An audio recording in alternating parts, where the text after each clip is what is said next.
Assalamualaikum warahmatullahi wabarakatuh. Halo teman-teman semua, perkenalkan nama aku Mahfuzatun Aisyah. NIM aku 25505010011138. Pada kesempatan kali ini, aku ingin menyampaikan pandangan aku mengenai wacana amandemen Undang-Undang Dasar 1945 yang akhir-akhir ini ramai dibicarakan lagi.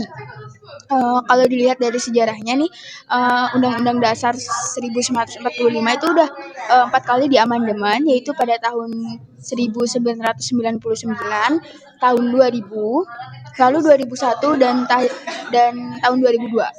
Amandemen itu dilakukan setelah reformasi karena pada masa Orde Baru kekuasaan terlalu terpusat pada presiden. Waktu itu rakyat dan wakilnya di parlemen ingin menciptakan sistem yang lebih demokratis, transparan dan membatasi kekuasaan.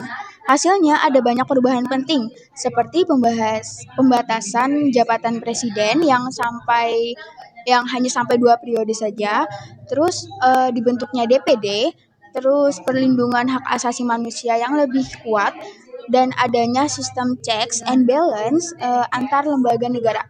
Artinya amandemen dulu dilakukan untuk memperkuat demokrasi, bukan untuk memperluas kekuasaan.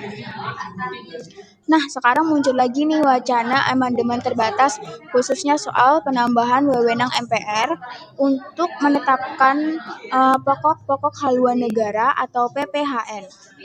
Alasannya supaya arah pembangunan nasional bisa berkelanjutan dan tidak berganti setiap pergantian presiden. Tapi banyak banget nih pengamat menilai bahwa wacana ini bisa membuka kotak Pandora. Karena kalau pintu amandemen dibuka, perubahan bisa melebar ke pasal-pasal lain yang tidak direncanakan sebelumnya. Selain itu, perlu diingat juga usulan amandemen ini datang dari kekuatan politik MPR yang sebagian besar adalah pendukung pemerintahan saat ini. Presiden memang sempat bilang bahwa beliau menyerahkan keputusan ini kepada MPR, tapi kalau amandemen ini benar-benar dibuka, kemungkinan besar perubahan itu akan terrealisasi. Masalahnya, kalau MPR kembali punya wewenang menetapkan haluan negara, maka presiden tidak lagi sepenuhnya bertanggung jawab kepada rakyat, tapi kepada program yang sudah ditentukan oleh MPR. Ini bisa menjadi kemunduran demokrasi karena presiden tidak lagi terikat pada janji-janji pada saat kampanye dilakukan. Pertanyaan penting sekarang nih, apakah rakyat benar-benar meminta perubahan konstitusi ini? Sampai saat ini belum ada aspirasi publik yang kuat.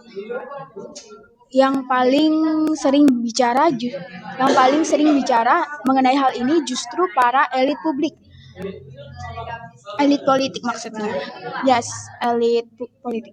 Padahal kalau kita bicara soal konstitusi, itu seharusnya lahir dari kehendak rakyat, bukan dari kepentingan kekuasaan.